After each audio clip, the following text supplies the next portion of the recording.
अस्सलाम वालेकुम to my YouTube family. हम हाजिर हैं न्यू व्लॉग न्यू रेसिपी के साथ। आज हम बनाने लगे हैं आलू मटर।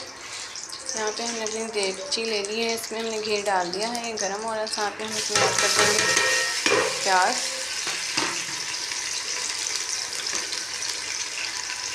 यहाँ पे हमारे जो प्याज है वो फ्राई हो रहे हैं। जब ये लाइट ब्राउन होंगे तो हम इसमें अपने लहसुन अदरक का पेस्ट है, ये मैंने सूखा धनिया और ज़ीरा मैंने इसमें डाल के इसको कूट लिया अच्छे तरीके से। यहाँ पे हमारे टमाटर और हरी मिर्चें हैं, यहाँ पे हम इसका ब्राउन होने का वेट कर रहे हैं जी। अब हम इसमें ऐड करने लगे लहसुन अदरक का पेस्ट।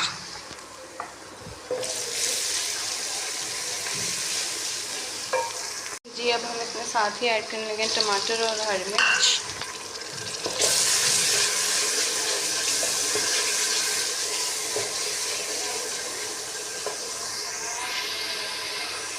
जी अब हम इसमें अपने स्पाइसेस ऐड करेंगे। सबसे पहले हम इसमें ऐड करेंगे नमक हल्के जायका,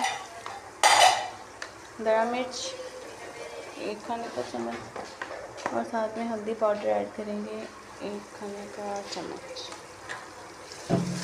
आपने ये हम सारे स्पाइसेस अपने फ्लेवर के हिसाब से ऐड करने हैं, जितना आप लोग लाइक करते हैं उस हिसाब से आपने ये ऐड करना है।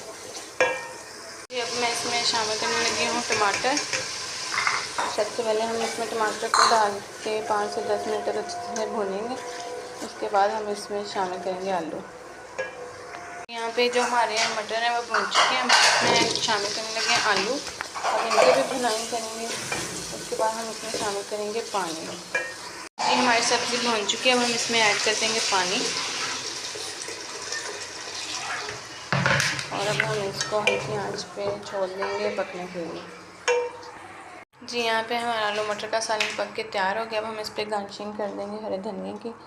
उम्मीद है कि आपको हमारी आज की रेसिपी पसंद आई होगी। मिलेंगे आपसे कल न्यू रेसिपी न्यू व्लॉग के साथ। हमारे चैनल को लाइक सब्सक्राइब और शेयर कर दें। अल्लाह हाफिज़।